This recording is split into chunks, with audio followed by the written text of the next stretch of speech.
In this video, I'm going to demonstrate some of the basic fitness exercises that can still be performed by someone who is healing from an intercostal muscle pull.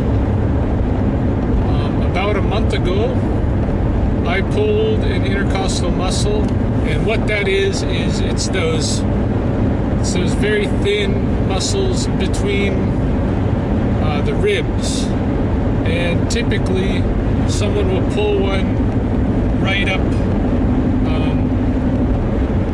along the side, but kind of either in front or kind of a little bit in back. One of those intercostal muscles that pull, and there's lots of different ways to pull it. The way that I think I pulled my muscle was from coughing, from extreme coughing brought on by asthma attacks, which I now have under control. But when I originally felt the pain, what I thought was that I had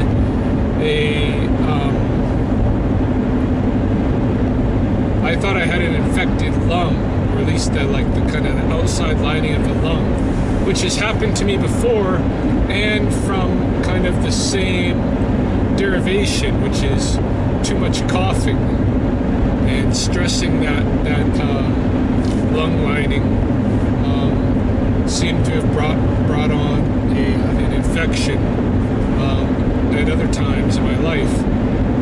So I was under the assumption that this was another lung infection, and not knowing that it was actually a pulled muscle, I continued to do my full fitness regimen to the extent that I could, given that I was experiencing massive asthma attacks. But anyway, in doing my regular fitness routines, I continued to aggravate the pulled intercostal muscle, such that today, a month later, I still have the pain. It might be more pain than ever now. So I've been experimenting with my body to see what kind of movements trigger the pain,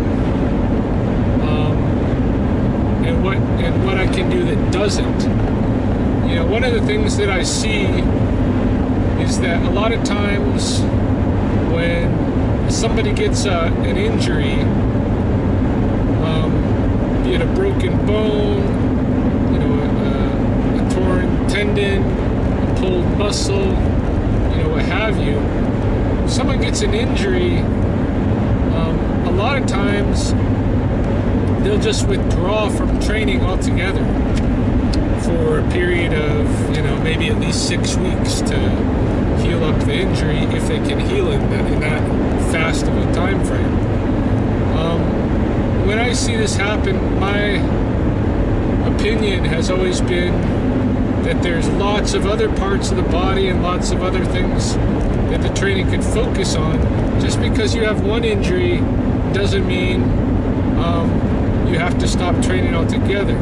However, I'll add the caveat that if you have one injury and you're working on things that injured part might normally play a role in, then your body may be overcompensating for the lack of use of that, whatever that anatomical part is, and then you can end up with other injuries.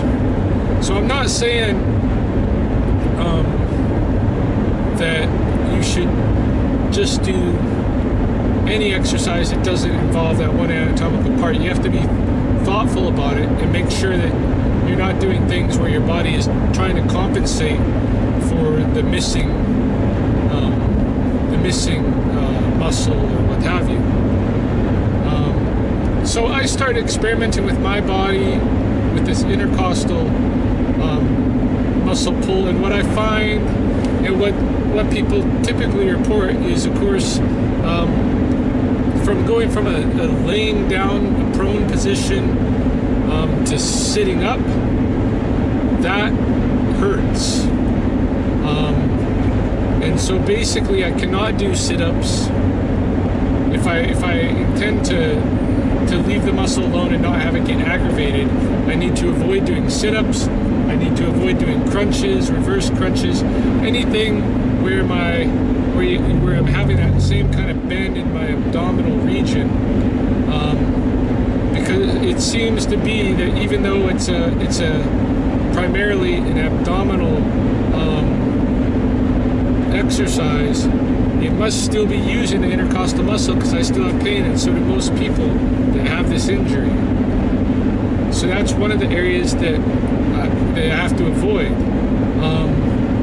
But interestingly enough, it doesn't mean I have to avoid all abdominal exercises, because there's a lot of it that doesn't involve that sitting up movement. And that includes, matter of factly, knee raises if you are using a station, like a dip station, for instance, where you can hold yourself off of the ground. You can still do knee raises for abdominal exercise, and it does not affect the intercostal muscle. But it does depend on how you're using your arms, because if you got a dip station that you can use or something similar to do those knee raises, that's fine. But if you actually have to hang from a bar with your hands, that's not fine. This movement here is not too painful, but when I bring it down right in here, it hurts. So I can't do pull-ups.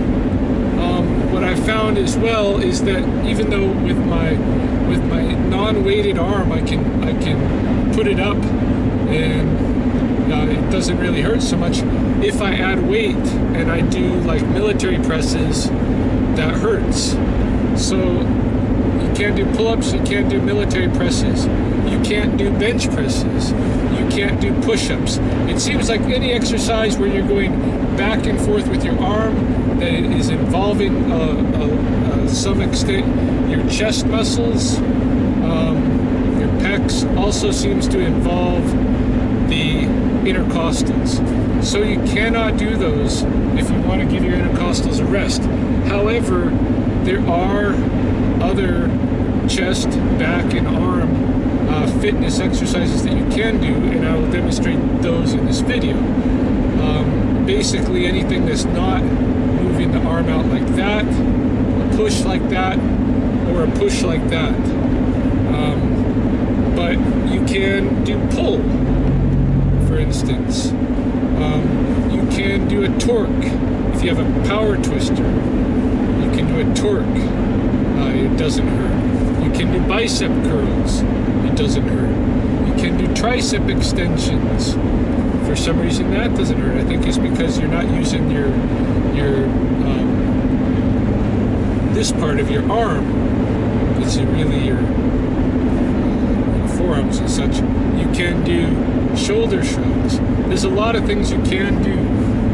I haven't done them all on this video. This was just stuff that I was doing around the office today to demonstrate that there are things that you can do with this injury. And if anybody out there happens to have the intercostal muscle pull, and they're wondering, oh man, do I have to quit training altogether or what am I going to do? Hopefully this video will show you that you can still do an entire total body fitness circuit without the use of that particular muscle group. So enjoy, and for those who benefit, it's my pleasure being able to experiment with this. Hopefully you'll experiment too. Find some of the other things. I know there's tons of other exercises you can do. These are just some of the basics that I explored that I would probably do anyway, and I just removed the ones that hurt.